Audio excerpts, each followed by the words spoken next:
No, zdaj sem že spet tukaj pri Adventure Truck, se bomo zdaj tole nadaljevali, tole predelavo. Kombi je zdaj tukaj vzuni, sicer ga moram noter zapeljati v delavnico, da se pol to vse nadaljuje.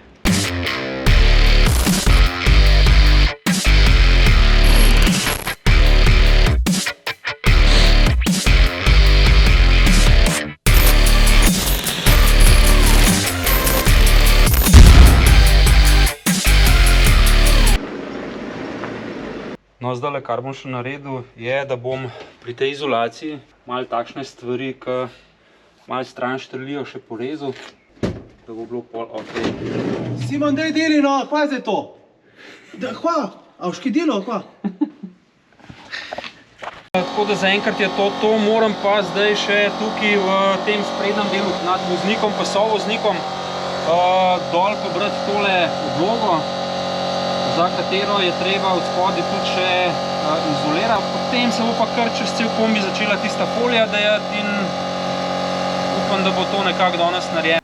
Danes bomo zmontirali tole, oziroma nalepili tole folijo v avtodom.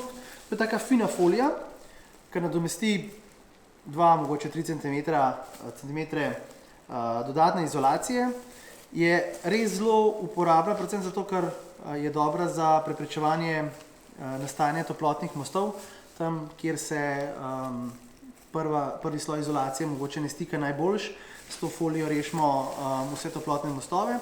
Lepi se z takim prav posebnim lepilom. Ko je enkrat nalepljena, je dejansko toliko dobro drži gor, da lahko na to potem tudi lepimo kakšen strop oziroma kakšne stenske obloge in drži. Tako da priporočam vsem, ki ste v samogradnji avtodomov, da uporabljate to folijo. Je pa nekako taka, pravijo, da ima mahurčke noter, no, taka kot tista, ki jo imamo za pakete pošiljati, s tem, da je veliko boljša. Je tudi malo dražja, ampak se definitivno splača tole ugraditi pri avtodomu, ker se predvsem v jesenskih in zimskih mesecih pozna pri ogrevanju, polet pa seveda par stopinj manj v avtodomu.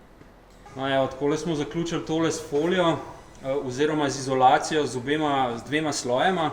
Ej, Simon, dajva še tole mora, no.